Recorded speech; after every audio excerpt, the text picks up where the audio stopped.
dhaabbilee fi waldaaleen federaalaa ajandaa isaanii koomishinii maree biyyaalessaatti kennan. Dhaabbileen kunniin har'a dabalatee guyyoota 3 fi ajandaa walitti qabuu fi mareerra kan isaan turan. Yeroo itti aanutti naannoo Tigraayitti ajandaa marii biyyaalessaa walitti qabuun ni gaggeeffamaa jedhan koomishinarri koomishinii marii biyyaalessaa Profeesar Masfin Arayaan. Akka Profeesar Masfin Arayaan jedhanitti marichi hirmaachisaa waan ta'eef naannoo Tigraay osoo hin hammatiin milkaa'inni isaa waa yaadamuu mitis kaasu.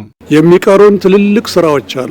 hojiileen gurguddoon nu hafan jiru. Inni jalqabaa fi hangafaa naannoo Tigraayitti waltajjii ajandaa mariif ta'u walitti qabuutu nu hafa.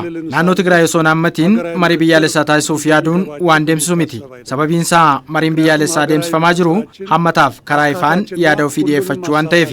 Kanaaf naannoo Tigraay hirmaannaa isaa taasisuu qaba. Naannoo guddaa dhiisaatii namni dhuunfaa yaada isaa marii biyyaalessaa keessatti akka dhiyeeffatuuf hojjetamaa jira. Kanaaf yeroo itti aanu gara naannoo Tigraay deemuun haalota marii biyyaalessaaf ta'an hunda qabannee አጀንዳ ወልት ቀቡፍ ኒዮጀና በትግራይ ክልል ተመሳሳይ ስራዎችን እንሰራለን ማለት ነው። ለሚሌ ኢትዮጵያ ቢዮታ ላጅራተን ወሊንሲ ሰገንታኒ አጀንዳ መሪ ወልት ቀቡ ከንገገፈሙ ተውሲ ሁበቺሰኒሩ በውጭ የሚኖሩ ኢትዮጵያውያን ወይም ለሚሌ ቢያ ላጅራተን ዮኪን ዲያስፖራ ጀደሙን ከንቤከመን ወሊን መሪ ታይሱዳ ከነ ኬሰትስ ኦጂሌን እንቱፈተምኔ ጀለጀላ ኦጀተማ ጅሩ ጀልቀበረቲ ፓርቲሌን ሲያሳ መሪ ቢያለሳ አንገማት ታስፈመ ኬሰቲ ሂንርማኔ አካ ሂርማተን ታይሱፍ ኒዮጀተማ ammallee paartiileen siyaasaa hirmaannaa marii biyyaalessaa keessatti akka taasisaniif waamicha ni taasifna. ወደ መድረኩ እንዲመጡ አሁንም በተደጋጋሚ ጥሪያችንን በትህትና እናቀርባለን።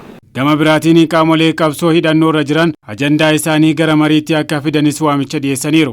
ወደ ትጥቅ ያስገቧቸውን ጥያቄዎች በአጀንዳ መልክ qaamoleen hidhatanii socho'aa jiran marii biyyaalessaa keessatti akka hirmaataniif irra deddeebiin waamicha dhiyeessaa jirra. Ajandaan gara hidhannootti akka isaan galchu taasisee dhiyaatee kan irratti mari'atamu waan ta'eef marii biyyaalessaa kana keessatti hirmaachuu qabu. Kanaaf marii biyyaalessaa kanaan mo'amaas ta'ee mo'atamaan hin jiraatu.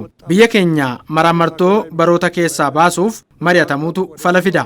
Kanaaf qaamoleen kan marii biyyaalessaa kana keessatti akka hirmaatan waamicha dhiyeessina.